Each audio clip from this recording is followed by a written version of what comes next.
Hey guys, I am Brandon Jones, not Marcus Beer, and I this week am hosting our unnamed nerd podcast. Huzzah. Joined by Mr. John Santo again, Greetings. making your third appearance here on the podcast. I know, it's very exciting. And Elise Williams, who's making her first appearance along with myself. Yeah, thank you. It's great to be here. Jeremy Hoffman has passed his spirit into you, and I have sucked up the spirit of Marcus Beer. And we are here to represent the original, because I think you guys really had something magical. There was it's something, a shame to lose that. There was something magic going on. Unfortunately, I was stuck in the middle of it, and I was hoping to be out of it this week. But if you guys are gonna you like it, Santa. inhabit their spirits, then go for it. If the viewers at home are stuck watching, then you're here stuck talking. Yeah.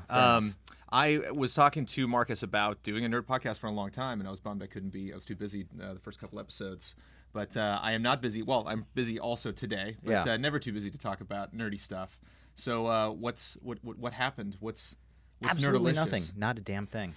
No, yeah, just sit here for 40 minutes. Where do you want to start, Elise? She's got I guess copious notes. we can start. I wanted to be prepared for this. I guess we can start from the top and just go through the news. Yes, that's a good start. Check the news for the week. And the news for the week is It's big Star Wars news. Well, big in the fact that they're still in pre-production and, this is all like hearsay to a point. But Star Wars potentially shooting next month. That's starting pretty big. production. Yeah. And then they're looking at more of a practical effect. Versus CGI. Yeah. Though we were talking and you were saying that they're probably already completing CGI sequences. Sure. Yeah. Well, I mean, the big three things I guess that came out this past week. First was the announcement that John Williams is going to be doing the score, Which blows my mind. Yeah, you thought it was I gonna be remember Jake seeing Eno? him at the Hollywood. I mean, I've seen them at the Hollywood Bowl like 5 or 6 times, Yeah. and every time we'd go out for an encore, he'd always like make a motion like my arm's gonna fall off. I'm just like, it is amazing that we've been blessed with this man's work for as long as he's been doing it. Yeah. And to lock in for 3 more films, it's terrible. No, 'cause sorry, it'll- is he locked in for 3 more? Or just Oh, one? I don't know. Maybe just one. Yeah. That'll be a bummer. Yeah. I mean, is it that just do one and then strange no though, more. given that he was involved with all 6 to this point? Is it like that shocking? I that he's kind of want a involved? clean slate. I want him to do all 3 or none. Right, fair. It'd be weird to do one. Fair. Well, and that's the weird thing, like, because they're going to be doing a film a year, and it's only like the key. What do you call it? The canon films? I don't know how you describe them. The sequels or whatever are every other year theoretically. Is that the concept? That's usually it's 2 or 3 years. 2 or 3 years between, and then in between those you're gonna have the Yoda spinoff, the Boba Fett spinoff, the whatever. We'll get a lot of crazy stuff. We're gonna get a lot of imagine, crazy stuff, between- but I'm guessing he's not gonna be involved in any of those. That's where they'll bring in the Alexander Desplat's or the Michael Giacchinos or whoever else Right. to score those suckers. Well, I'm totally down for somebody else coming in and writing Star Wars. I mean, I think Jeremy Soule was his name, the guy who wrote Shadows of the Empire. Okay. And they actually wrote the score before the N64 game came out, so they already Really? just used this crazy score that the guy wrote. He scored the book, like he scored the story of Shadows of the Empire. Oh, that's kinda cool. It was very bizarre. Yeah. And but he did a fantastic job. I mean, he thought it was reverent to Williams, but he wrote a bunch of new themes, Right. and so I thought that worked. I'm totally down for that. But I don't know. I had a fear going through all the prequels. Apparently, that was well founded once I saw all 3 of them. But I had the fear that we were going to lose somebody, like we lost Dumbledore in the Harry Potter films, right. and or like we lost Jennifer's in Back to the Future. It's like just that weird thing that doesn't match up. I was like, the Emperor's just going to get walk in front of a bus or something. Some accident's going to happen. We're going to be stuck with some stupid actor in the last movie. I always think that about Game of Thrones. That you never know what could happen, and then someone's not going to make it. Yeah. Or... And so that would be weird that Yeah. if someone had to pick up where Williams leaves off of Sure. his film, and it would be kind of a weird farewell for him to the Star Wars series to do one movie and then just kind of back away. That's his final. But I ain't complaining about more John Williams Star Wars music. No. I mean, The Phantom Menace was absolutely abysmal, but that score was incredible. It was the best thing you know. about the movie. Yeah. No, the score was the best thing about that entire series, actually. So Williams back. The announcement of using more practical effects versus CGI. Which I'll believe when I see it. I will as well, actually. But if so, that's fantastic. I think that's really a great thing to do, especially since they've closed down most of the practical effects houses, so they're literally going to have to build from scratch again. Yeah. It's like Phil Tippett's around, but really they do more creature effects and stuff like that now. And so I don't know. ILM I believe shut down their entire shop, and has just gone CGI. So they're going to have to rebuild from scratch. Unless they go somewhere else, and I don't know of any practical effects houses out there. So, yeah, I think there's still a draw for it. For me, seeing the orcs in The Hobbit as compared to the orcs in the Uruk-hai and Lord of the Rings, I was like, I much prefer just having costumed practical characters, or even just I read that they're going to be trying to reuse maybe some not the exact sets, but revisit this, the natural set. They're actually in the desert. They're actually at places instead of just a green screen with a couple props floating around them. It's interesting. Like I think kids that grew up with the prequels probably look back at episodes 4 through 6 and not realize like when you're in that airport hangar on Hoth, like that the Falcon. It's the whole thing there. is there. Yeah. The entire Falcon. Yeah. So when like Chewie's sitting on it, fixing stuff, like that is a giant ship. I mean, it's a big it's a big piece of wood that they built into that area, kind of like the T-Rex, where like they moved everything around it. The hangar, the entire every time they had to rebuild the set, it was rebuilt around the Falcon itself. It was, that's great. I think ship. that comes through in the actors' performances. I think that that's what's missing in all these like soulless scenes of like Obi-Wan and Mace Windu like chatting it up in this hallway that they were never in. Right. And so it just kind of takes the majesty away from it. I wonder too if maybe they're toning down the environments. Maybe we won't see such grand, huge hallways on Coruscant. Like maybe we'll be going to some strange planets, so they'll be shooting in interesting places. Again, like Lord of the Rings, like some of the best moments where they actually went out into some field somewhere in New Zealand and got some amazing scenery. Like maybe we'll see a little more planet hopping. They had a couple of field shots in the second film, if I remember correctly, of Anakin and Padme with a bunch of terrible CG creatures running around them. So it's again idiots, like rolling in the grass. I mean, it's more expensive for sure. I mean, it makes sense, the way they went digital with the prequels. Sure. They probably save money on it than building all these huge throne rooms and whatnot. But looks better, I think, at the end of the day. Yeah, and there is that anonymous rumor that they have like essentially booked 10 years worth of soundstage at Pinewood Studios in London. The main stage Disney in Pinewood, has done, which makes perfect sense actually. Yeah. I mean, they get a cut rate on it. I'm sure if they buy it, if they rent it for a decade. 10-year, and it's not like every time they're gonna have, because they're going to rebuild the Falcon. They have. That's the what I mean. It's like if they don't do that, every Star Wars fan on the planet is just going to shit a brick and throw it at the fucking screen. Because the Falcon is half the reason why we want to go back in for the for this sucker. It's going to be passed on to somebody. I don't know. It's going to be somebody's going to have the Falcon. But it's much easier to rent it out for 10 years, build the Falcon there and other ships, and not have to tear it down 6 months later, have to rebuild it up again or something like that. Then you can take it to a theme park. Then you can take it to Legoland. Then you can take it to for like a premiere or something like that. If you actually have physical objects. Can you imagine if they rent the place out for 10 years, build everything up, and then just start doing tours? You can actually go to Pinewood Studios and do tours. Well, you can go. Of the Can't you place. in New Zealand? Can't you go to the Shire to and Hobbiton, walk around? Like yes. Oh. And then an example of the opposite of that, like the even not only the first Tatooine Lars Homestead has been lost to the elements. The second one. Yeah. I think some guy shot a documentary where he went out to try and find it.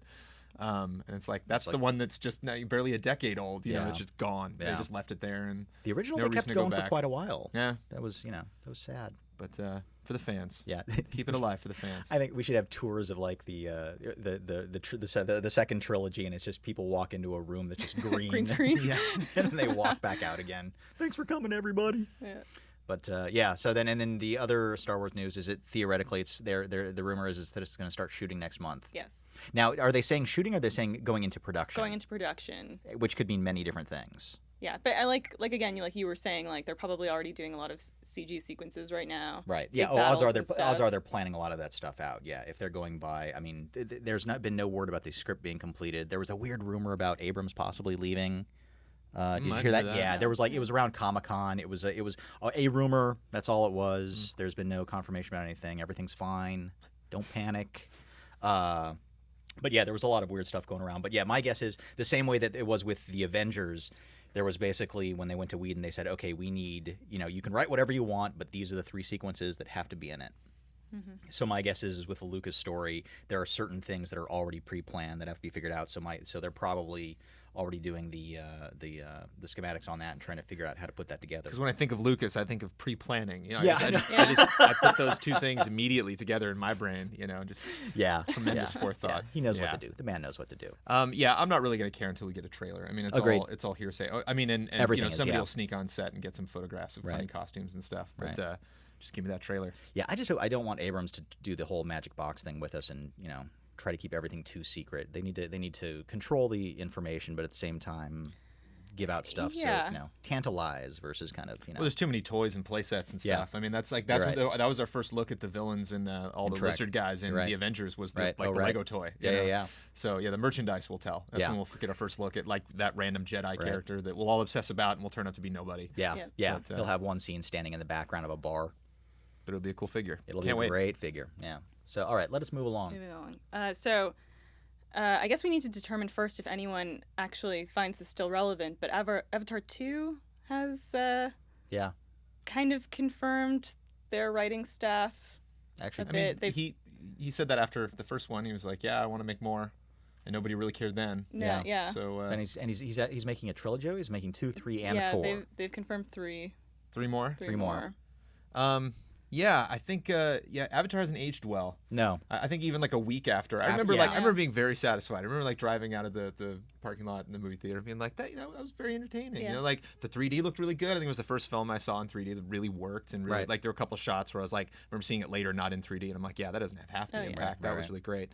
But yeah, the more I think about it, the more I watch yeah. it. I'm a huge James Cameron fan. I know, like that's- Aliens is the best action film that's ever been created. yeah, next that to is Die Hard. But, that is one of the weirdest but, things about the kind of Cameron legacy is that he built it up. It became this massive deal. I mean, and there was for what the first 2-3 months, people were walking around in Avatar costumes. They were doing the whole, it was like people were moving to the forest to help save it because the message of Avatar is so amazing.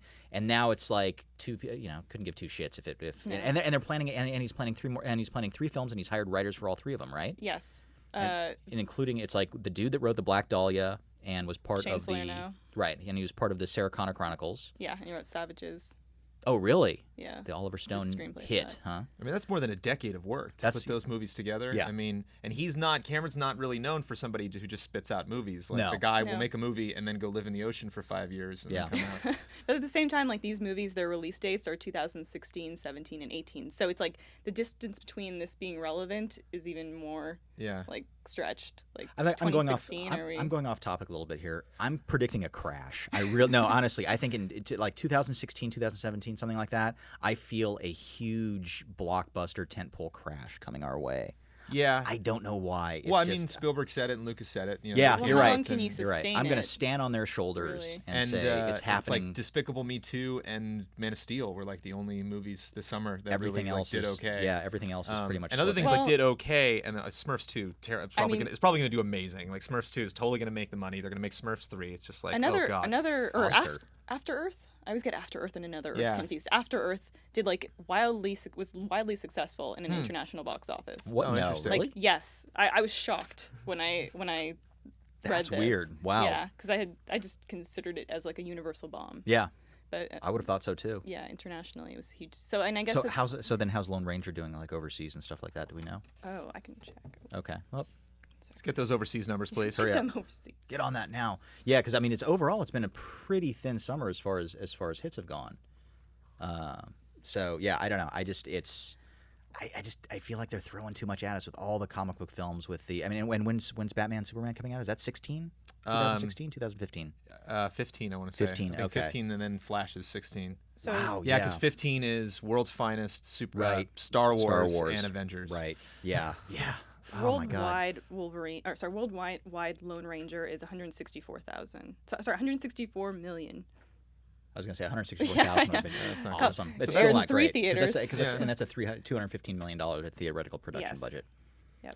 It's still not gonna. It's still not doing great. But yeah, it's been. I don't know. I feel like this year there have been a lot of, let's call them bombs in the American box office at least. And Sure. it's just- Oh, and it's, definitely. and it's just and they're it's just I sense it getting bigger and bigger, and over the next few years, because it's like they're planning. It seems that the studios have just locked down their schedules for the next 2 or 3 years. Well, I and think can't adjust it. This might not speak to like every movie that's out there, or may not be like a major important point that we need to discuss. Sure. But like, I just want to talk about the advertising for R.I.P.D. for a second. Okay. Yeah. Because Please, like yeah. this seemed, I don't know, it seemed like completely disconnected from the actual movie. Like Yeah. the first Did trailer you that I see saw it? for that, no, the first trailer I saw looked kind of interesting, and, Right. and everyone was like, "Oh, Men in Black clone." I'm like, Right. I liked Men in Black a Yeah, lot. sure. I'm way down with this, and like I was reading up more about the comic. I'm like, that sounds like kind of fun. Jeff Bridges, how can you go wrong with Jeff Bridges? And like, then I see like the TV commercial, and they used the weird like song that was in like some AT&T commercial, like "This is the moment." Right. And, like, Yeah. It's like, why does this have to Yeah. do with undead crime fighters, what? Yeah. And then the billboards, just them with guns. It's like, what's this movie about? Yeah. I don't even know what RIPD means. Yeah. You know, and like, it's interesting. It Well, seemed like the knew- advertising was just like on autopilot, and I Right. think that happened. I think there was a general assumption of just like, oh, we'll do our trailers and we don't have to work really hard, and it's like, apparently you do. Yeah. Because if you don't really go out of your way to create an interesting, advertising campaign, like Trask, like Right. this new trailer that we saw, this Yep. kind of viral thing, like really speaking to fans, kind of the way that the people feel with Joss Whedon, where they're like, I really connect with this guy. I Right. feel like this guy's making a film for us, and it's like, most people don't really know who wrote R.I.P.D. or whatever. There's just not that No. relationship with the fans. I hate to say this. And I think they're paying for it. I didn't know it was a comic book until this morning. There you go. Yeah. I knew so many people that were referring to it as ripped. Yeah. And I'm like, if you have that disconnect of like, it's not, because it needs to be R.I.P.D. the rest Right. of the piece, like, and if you have that disconnect that people can't even get the name right, like, I think that's a bit foreshadowing. But just in trailers are very important to me emotionally. Yeah. I As just you've think they're shown. really half-assed. I think a lot of the advertising for films. I think that first Man of Steel trailer is better than the movie ended up being. Yeah. And I just think they're losing opportunities to really have their advertising be something special, totally different from the film and not just like an afterthought. That So- you know what? It's funny because and this sounds horrible because I don't mean to bash people who are in marketing and stuff like that. But I kind of am. They're getting lazy, right? Yeah. I mean, it's like I feel like advertising is so filled with fear or something. It's like we have to be as generic and reach out to as many quadrants as possible with this trailer. I think they've been lazy. It's just they can't anymore. Like we're Right. getting to the point now where it's really serious. I mean, like they really have to work overtime. Yeah. They really have to be creative with their media. It's like they can't just use it's got to be its own thing. Like Right. they have to, like you think about how the creative people approached R.I.P.D. the film. Like they thought like what actors do we want for this? What music? How we do the special effects? Sure. What design? What characters are we going to bring from the comic book? And the advertising people, I guarantee you, didn't think did 5% of that work. Thinking Right. about it, you're like, oh, just pick a song and do an edit and you're done. Right. Where it's like you really need to put in that much effort. You yep. really need to have smart, creative people Yep. that are putting your advertising together, so it can be a totally separate thing. Yeah, I mean, especially in a summer where summertime now is you have your weekend and that is it. That's your time to make the bulk of your cash because on either the Wednesday after or the Friday after, you've got two more big hits coming out. 2 more giant tentpole blockbuster things that everybody's pimping left and right. Kyle doesn't like that word. Pimping? Pimp, yeah. Did you see his, never mind. Yeah, Kyle's not a fan of pimping. I'll use it as a verb though, so it's okay. It's just I don't know, advertising, the whole advertising thing to me, and I agree. The Trask Industries promo is something that we're here to talk about as well, which is a pretty fantastical viral sure. piece I of love marketing. that stuff, yeah. And that's the kind of stuff that people need to pay more attention to. I think that's really kind of I really think that's kind of the hidden gem of what will help build word of mouth for your film. I mean, let's face it, it's X-Men is already getting a ton of word of mouth. It came out really crazy strong out of Comic-Con, having the whole cast there. But for just that little thing, that little piece of media that you can start passing around to people and saying, this is going to, look how cool they're building this world out to be. And also reaching your audience that is unfamiliar with Trask. Yeah. And It's like what them you were to- saying about R.I.P.D. You're like, I didn't know it was a comic book. I don't know what this thing's about, and like you watch that video and it's like, oh, okay, start to get into like surveillance and like, oh, aren't we safer because we have these machines here? Yeah. And it's like, well, we obviously don't. And like, if you don't know anything a lot about the X-Men, you're like, those thoughts are kind of subliminally going into your head. If you're a huge X-Men fan, you're just like, like quaking, knowing that like, staring at these sentinels. And when are we going to get, a good fight? It even teases the 50 years into the past, 50 years into the future angle with Right. it and all that other stuff. Yeah. And it's, that's right. And you haven't seen the Wolverine yet, so you don't know about the closing little extra bonus scene that they've had that is in there. Nor do I care very much. But I'm sure I'll stumble upon it sooner or later before that movie comes out. I'm actually surprised that hasn't hit the web.